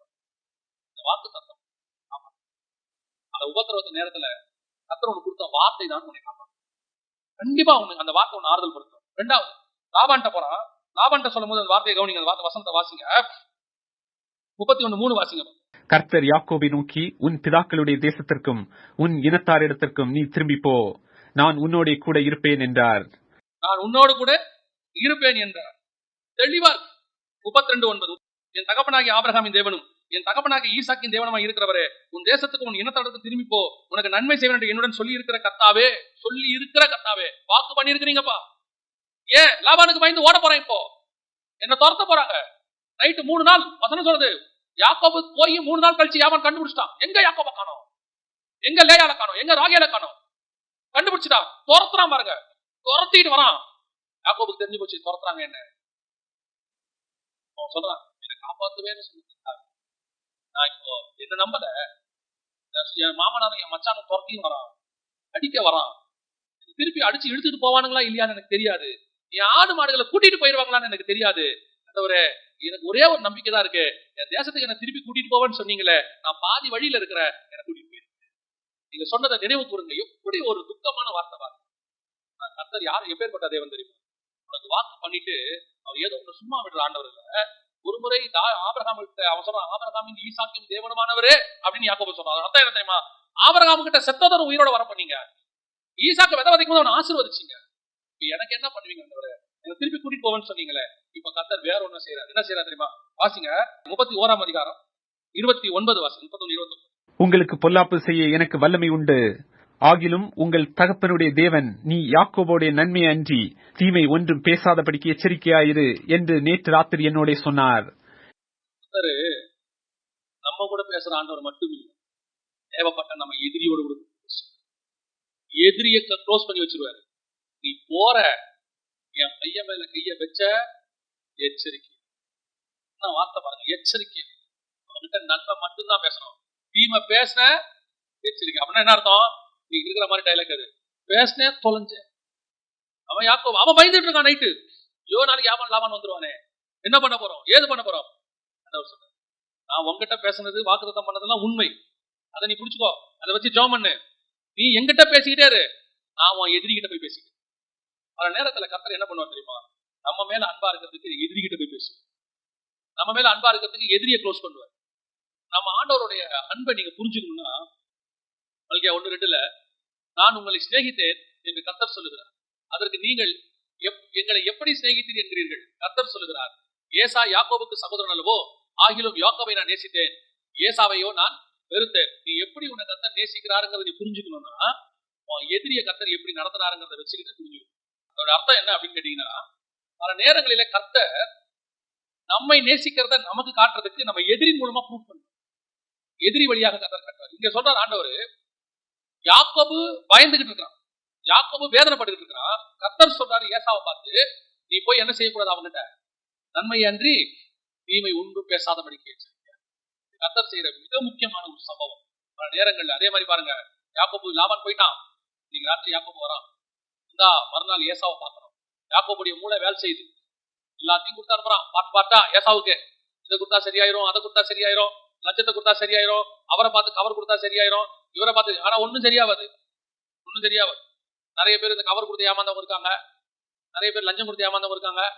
இது போய் அவருக்கு கொடுத்தா அதெல்லாம் வாங்கி கொடுத்துருவாருங்க. அவரெல்லாம் ரொம்ப முக்கியமான போஸ்டிங்ல இருக்காரு, கொடுத்தா நமக்கு கன்ஃபார்மா தருவாருமா, வாங்கிட்டு கன்ஃபார்மா காண போயிடும், நமக்கு துக்கம் தான் மிச்சமாகும். பல நேரங்கள் ரைட்டு எல்லாத்தையும் அனுப்பிட்டான், ஆனாலும் யாக்கோபுக்கு நிம்மதி இல்லை. இதெல்லாம் ஏசா வாங்குவானா, இதெல்லாம் ஏசா வாங்கிக்கிட்டே என்ன மன்னிச்சிருவானா, இல்ல ஏசா என்ன கொண்டுடுவானா அப்படின்ற பயம் இருக்கு. பல நேரங்களில் நமக்கு அந்த பயம் இருக்கு. கர்த்தர் வராரு, வந்துட்டு சொல்றாரு, நீ தைரியமா போ, நீ தைரியமா போ. ராத்திரி முழுவதும் உட்காந்து கர்த்தர் என்ன பண்றாரு அவங்ககிட்ட. ஒரு மனுஷனால் அப்படி தேற்றவே முடியாது. ஒரு சூழலை நான் கடந்து போன போது, சிலர் என்னை ஒழித்து கட்ட வேண்டும் என்று முடிவு கட்டின போது, என் ஆண்டவர் கூட நிற்கிறார், ஒரு நிமிஷமும் பேசுறாரு. நீங்க நம்பவே மாட்டீங்க. ஆண்டவர் சொல்லுவாரு, ஒரு ஆறுதல் வரும். ஒரு 10 நிமிஷம் தான் அந்த ஆறுதல் நிற்கும், ஆறுதலா இருக்கும். திடீர்னு அந்த பயம் திருப்பி வந்துடும். ஐயோ என்ன பண்ணுமோ, என்ன நடக்குமோ, திருப்பி பயப்படும் போது திருப்பி ஏதோ ஒண்ணு வச்சு ஆறுதல் படுத்துவார். ஒரு வசனம், யாரோ ஒருத்தர் மூலமா வசனம் அனுப்புவார், யாரோ ஒருத்தர் மூலமா பேசுவார், இல்லைன்னா திடீர்னு பைபிள்ல இருந்து பேசுவாரு, இல்ல யாரோ வாட்ஸ்அப்ல அனுப்புவாங்க, ஏதாவது ஒண்ணு. நான் எத்தனை முறை கேட்டாலும், எத்தனை முறை சோர்ந்து போனாலும், அத்தனை முறையும் கர்த்தர் கூட நின்றார். நான் நினைப்பேன், ஒரு பீரியட் நினைச்சேன், இத்தனை முறை கர்த்தர் என்ன தேற்றாரு. வசனத்துலதான் நம்ம படிச்சிருக்கிறோம், தகப்பன் தன் பிள்ளையை சுமந்து வருவது போல வந்தேன். நான் அந்த காலகட்டங்களை கண்கூடா பார்த்தேன். கர்த்தர் தன் பிள்ளையை சுமப்பது போல என்னை சுமந்து ஒரு செகண்ட் கூட யாரும் என்ன எதுவும் செய்ய விடாம பார்த்தேன். இன்னைக்கு நான் உங்க மத்தியில நிக்கிறேன். ஒரு நாள் எனக்கு தெரியும், தேவனுக்கு முன்பாக நான் சொல்ற சாட்சி எனக்கு தெரியும். இவர்கள் பண்ண டார்ச்சர்ல ஒரு வெளிநாட்டுல இருந்து நான் இந்தியாவுக்கு வரேன். வரும்போது அந்த விமானம் கடல் மேல ஏறும்போது நல்ல மழை பெய்யுது, ஒரு மாதிரி இடி இடிக்குது, மின்னல் மின்னது எல்லாம் இருக்கு. அது நடுவில் அந்த ஃபிளைட் எடுக்கிறாங்க. எடுக்கும்போது அந்த டார்ச்சர்ல ஆண்டவர் பார்த்து சொன்னேன், ஆண்டவரே நான் இந்தியா போக விரும்பவில்லை, நான் இந்தியாவுக்கு போக விரும்பல, கடல்ல என்ன தள்ளி கூப்பிடுங்க. அந்த ஃபிளைட்ல 40 பேர் தான் இருந்தோம், மிட் நைட் 40 பேர். ஆண்டவரை இப்படிதான் சொன்னேன், ஆண்டவரே எனக்கு 40 பேர் தான் இருக்கும், இல்ல நீங்க எனக்கு கூப்பிடுங்க, இந்தியா போக விரும்பல. நான் சொல்லுவேன், ஒவ்வொரு நிமிஷம் தகப்பன் தன் பிள்ளையை சுமந்து கொண்டு வருவது போல என் தேவனை சுமந்து கொண்டு என்னை அழித்து விட வேண்டும் என்று நினைத்த மனிதர்களுக்கு மத்தியில் நான் வாழ வேண்டும் என்று நினைத்த ஒரே ஒரு தேவன் அவர் மட்டும்தான். எந்த ராத்திரியில எவ்வளவு பயந்து யாருக்கு விரோதமா உனக்கு எதிராக நிக்கிறவன் என்ன போஸ்டிங்ல வேணா இருக்கட்டும், உனக்கு எதிராக இருக்கிறவன் என்ன வேணாலும் சொல்லட்டும், எப்படி வேணாலும் பேசட்டும், ஆனா அவங்க எல்லாம் கூடி ஆலோசனை பண்ணுவார்கள். கர்த்தர் அவர்களை பார்த்து நகைப்பார். காரணம், உன்னோடு கூட இருக்கிறவர் அவர்களிலும் பெரியவர், உன்னோடு கூட இருக்கிறவர் அவர்களிலும் வல்லமை உள்ளவர். உனக்கு கொடுத்திருக்கிற வார்த்தை வல்லமை உள்ளது. அந்த வார்த்தை வல்லமை உள்ள வார்த்தை, உன்னை ஒண்ணுமே செய்யாது. உனக்கு விரோதமாக இருக்கிறவர் தேடியும் நீ காணாது இருப்பாய். ஆனால் உன்னையோ கர்த்தர் உயர்ந்த அடைக்கலத்தில் கொண்டு போய் வைப்பார். எங்கே உன் தலை தாழ்ந்ததோ அங்கேயே உன் தலை உயர்த்தப்படும். யாருக்கு முன்பாக நீ கூனி குறுகினாயோ அவர்களுக்கு முன்பாக தலை நிமிர பண்ணுவார். அந்த தேவன் தான் உன்னுடைய தேவன். அவர் கொடுக்கிற வார்த்தை அப்படிப்பட்ட வார்த்தை, அதை நீ நம்பணும். பயந்து பயந்து இருந்த யாக்கோபன் தேவன் தான் சொல்றார் ஏசாயா கிட்ட, பயந்து பயந்து இருந்த யாக்கோபை நான் எப்படி ஆசீர்வதிச்சு விடுதலை ஆக்கணும், அந்த தேவன் சொல்றேன், இஸ்ரவேல்கிட்ட சொல்லு, பார்வோனுக்கு நீ பயப்படாத, உன்னை விடுதலை ஆக்கிறவர் ஒருவர். அதனாலதான் மோசே கேட்கிறான், என்னன்னு நான் சொல்லுவேன், போய் பார்வோனுகிட்ட நீங்க அற்புத அடையாளத்தை காட்டிடுவீங்க ஆண்டவரே, இவன் என்ன நம்புவான், இவன் எப்படி நம்புவான், அவன்கிட்ட சொல்லு, இல்லாதவனுக்கு வார்த்தையின் மூலமாய் பிள்ளையை கொடுத்த தேவனும், பஞ்சத்திலே சபிக்கப்பட்ட தேசத்தில் ஆசீர்வதித்த தேவனும், உபத்திரவத்தின் மத்தியிலே ஜீவன் போகிற வழியிலே பத்திரமாய் பாதுகாத்த தேவன், யாக்கோபின் தேவன் சொல்றேன்னு போய் சொல்லினாரு. அந்த தேவன் சொன்னதை அந்த ஜனங்கள் விசுவாசித்தார். அந்த தேவன் தான் உனக்கும் எனக்கும் சொல்றாரு, செத்து போனவைகளிலிருந்து மீண்டும் உன்னை உயிரோடு கொண்டு வருவார். நீ சபிக்கப்பட்ட இடத்துல வறட்சியான காலங்களில் பஞ்சத்துல விதைக்கிறதை ஆசீர்வதிக்கிறவர் சொல்லுகிறார். நீ பயந்து கூனி குறுகி என்ன நடக்குமோ, நாளைக்கு காலையில என்ன நடக்குமோன்னு ராத்திரியில படுக்கையில ஜெபத்துல நீ பயந்திருக்கிற அந்த காலகட்டத்தின் தேவன் உனக்கு சொல்லுகிறார், உன்னை அவர் ஆசீர்வதிக்கவே அவர் உன்னை விடுதலை ஆக்குவார், அவர் உன்னை நடத்துவார். நீ உனக்கு அறியாத காரியங்களை ஆண்டவர் உனக்கு வச்சிருக்கிறாரு. அவருடைய ஆலோசனைகள் அதிசயமானவைகள், அவர் கொண்டு போகிற பாதை அற்புதமானது, அவர் அதன் முடிவு சம்பூர்ணமாயிருக்கும். வேலை இப்போ உனக்கு முன்னாடி இருக்கிற சினேரியா, முன்னாடி இருக்கிறதான பார்க்கிறது எல்லாமே உனக்கு நெகட்டிவாக தெரியும், ஆனா முடிவு சம்பூர்ணம். ஒரு நாளும் கர்த்தர் கைவிடவே அல்லேலூயா. நான் உங்களுக்கு சொல்லிட்டு முடிக்கிறேன், ஆபிரகாமின் தேவன், ஈசாக்கின் தேவன், யாக்கோபின் தேவனுமானவர் சொல்லுகிறார், அவர் உங்களை விடுதலை ஆக்குவார், அவர் உங்களை ஆசீர்வதிப்பார், அவர் உங்களை பலுகி பிழைக்கப்படுவார். அல்லேலூயா. நாம் ஜெபிக்க போகிறோம் தேவ சமூகம். Thank you Jesus. நன்றி ஆண்டவர், கோடான கொடி ஸ்தோத்திரம். நீங்க சொல்லுங்க, ஆபிரகாமின் தேவன், ஈசாக்கின் தேவனும் யாக்கோபின் தேவனுமானவர் என்னோடு கூட இருக்கிறார். ஒருவேளை சிலர் சொல்லுவாங்க, இது பழைய ஏற்பாட்டுங்க, அந்த ஆசீர்வாதம் உங்களுக்கு கிடையாது அப்படின்னு சொல்லுவாங்க. நான் சொல்றேன், கலாத்தியருக்கு எழுதும்போது தெளிவாக பவுல் சொல்லுகிறார், ஆபிரகாமின் ஆசீர்வாதங்கள் புறஜாதியாராகிய நமக்கு கிறிஸ்து இயேசுவின் மூலமாக வரும்படி இப்படி ஆயிற்று என்று வசனம் சொன்னது. இந்த 3 பேருடைய முற்பிதாக்களுடைய ஆசீர்வாதங்கள் ஆவிக்குரிய விதத்தில் உனக்கும் எனக்கு வரும், கிறிஸ்து இயேசுவின் மூலமாய் வரும். கர்த்தர் ஆசீர்வதிக்க வல்லமை உள்ளவராய் இருக்கிறார். நீ விசுவாசித்தால் தேவனுடைய மகிமையை காண்பாய். நீ நம்ப வேண்டியது ஒன்னே ஒண்ணுதான், கர்த்தருடைய வார்த்தை. அந்த வார்த்தை ஜீவனை கொடுக்கும், அந்த வார்த்தை முளைக்க பண்ணும், அந்த வார்த்தை உன்னை பாதுகாக்கும், அந்த வார்த்தை கர்த்தருக்கு முன்பாக, கர்த்தர் சொல்ற அந்த வார்த்தை உன்னை தலை நிமிர பண்ணும், உன் சத்துருக்களை உனக்கு முன்பாக பணிய வைக்கும், உன் சத்துருக்களை உன்னோடு கூட சமாதானமாய் போக வைக்கும், உன் சத்துருக்கள் தேசத்தில் சபிக்கப்பட்ட தேசத்தில் உன்னை ஆசீர்வாதமாய் மாற்றும். அந்த வார்த்தை உன்னை ஆசீர்வதித்து உன் சந்ததியை வானத்து நட்சத்திரத்தை போல மாற்றும். நீ விசுவாசிக்க வேண்டியது வார்த்தை தான். ஏன்னா கர்த்தருடைய வார்த்தை வல்லமை உள்ளது. அல்லேலூயா. கர்த்தருடைய வார்த்தை மகத்துவம் உள்ளது. ஒப்புக்கொடுத்து ஜெபம் பண்ணுவோமா தேவ சமூகத்துல? எல்லா கண்களுக்கும் எங்கள் சர்வ வல்லமை உள்ள தகப்பனே, அருமையான வேலைக்காக நன்றி அப்பா. கிருபை உள்ள கரத்துல எங்களை தாழ்த்துகிறோம். உடைய வல்லமையுள்ள வார்த்தைகள், மகத்துவம் உள்ள வார்த்தைகள், வாக்குத்தத்தம் பண்ணப்பட்ட வார்த்தைகளை நாங்கள் உறுதியாய் பற்றிக் கொள்கிறோம் ஆண்டவரே. அதை பிடித்துக் கொண்டு நடக்கிறோம் ஆண்டவரே. நாங்கள் போகிற பாதைகளிலே ஆண்டவரே எத்தனையோ எங்கள் மரணத்திற்கு கண்ணிக்கு ஏதுவான காரியங்கள் நடைபெற்றாலும் கூட கர்த்தர் எங்களுக்கு ஜீவனை கொடுத்து பாதுகாக்கிறீர். என் சத்துருக்கள் எங்களுக்கு விரோதமாக எழும்பி ஆலோசனை பண்ணினாலும் கூட கர்த்தர் எங்களை விடுதலை ஆக்குகிறீர். தேவனாகிய கர்த்தர் நாங்கள் வறட்சியான காலங்களிலே கடந்து போகும்போதெல்லாம் எங்களை ஆசீர்வதித்து 100 மடங்கு வலுக பெருக பண்ணுகிறீர். நீர் எங்களை குறையாக விடவே இல்லை ஆண்டவரே. தகப்பன் தன் பிள்ளையை சுமந்து கொண்டு வந்தது போலவே சுமந்து கொண்டு வந்தீங்கப்பா. உங்க அன்பு பெரியது, உங்க கிருபை பெரியது. எல்லாவற்றுக்கும் மேலாக உங்களுடைய வார்த்தை மகத்துவம் உள்ளது, உங்களுடைய வார்த்தை வல்லமை உள்ளது. இந்த வார்த்தை எங்களுக்குள்ள கிரியை செய்யட்டும் ஆண்டவரே. திருச்சபை இந்த வார்த்தையில வசனத்துல வளரட்டும் அப்பா. நீர் மாத்திரம் மகிமைப்படும். எங்கள் ஆண்டவர் இயேசுவின் நாமத்தில் பிதாவே.